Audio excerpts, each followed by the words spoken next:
ರಾಜ್ಯ ಸರ್ಕಾರ ಗ್ರಾಮೀಣ ಭಾಗದ ಪತ್ರಕರ್ತರಿಗೆ ಸಿಹಿ ಸುದ್ದಿ ನೀಡಿದೆ. 2024-25ನೇ ಸಾಲಿನ ಬಜೆಟ್ನಲ್ಲಿ ಘೋಷಣೆ ಮಾಡಿದಂತೆ ಗ್ರಾಮೀಣ ಪತ್ರಕರ್ತರಿಗೆ ವೃತ್ತಿ ಸಂಬಂಧಿ ಚಟುವಟಿಕೆಗಳಿಗೆ ಜಿಲ್ಲಾ ವ್ಯಾಪ್ತಿಯಲ್ಲಿ ಪ್ರಯಾಣಿಸಲು ಉಚಿತ ಬಸ್ ಪಾಸ್ ವಿತರಿಸುವ ಬಗ್ಗೆ ಆದೇಶ ಹೊರಡಿಸಲಾಗಿದೆ. ಈ ಪಾಸು ಪಡೆಯಲು ಮಾರ್ಗಸೂಚಿಗಳನ್ನು ಸಹ ಬಿಡುಗಡೆ ಮಾಡಲಾಗಿದೆ.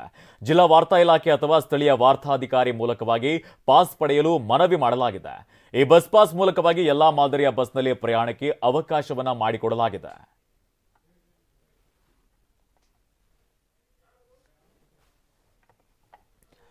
ರಾಜ್ಯ ಸರ್ಕಾರ ಗ್ರಾಮೀಣ ಭಾಗದ ಪತ್ರಕರ್ತರಿಗೆ ಈಗ ಸಿಹಿ ಸುದ್ದಿಯನ್ನು ನೀಡಿರುವಂಥದ್ದು. 2024-25ನೇ ಸಾಲಿನ ಬಜೆಟ್ನಲ್ಲೂ ಕೂಡ ಘೋಷಣೆಯನ್ನು ಮಾಡಲಾಗಿತ್ತು. ಈ ಹಿನ್ನೆಲೆಯಲ್ಲಿ ಗ್ರಾಮೀಣ ಪತ್ರಕರ್ತರಿಗೆ ವೃತ್ತಿ ಸಂಬಂಧಿ ಚಟುವಟಿಕೆಗಳಿಗೆ ಜಿಲ್ಲಾ ವ್ಯಾಪ್ತಿಯಲ್ಲಿ ಪ್ರಯಾಣಿಸುವುದಕ್ಕೆ ಈಗ ಉಚಿತ ಬಸ್ ಪಾಸ್ ವಿತರಿಸುವ ಬಗ್ಗೆಯೂ ಕೂಡ ಆದೇಶವನ್ನು ಹೊರಡಿಸಲಾಗಿದೆ.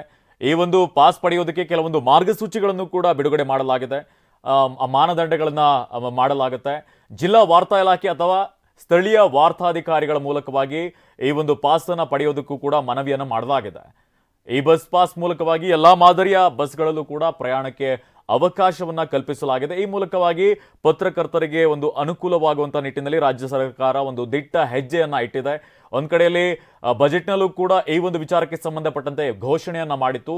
ಇದರ ಅನ್ವಯವಾಗಿ ಈಗ ಆದೇಶವನ್ನು ಹೊರಡಿಸಲಾಗಿದೆ.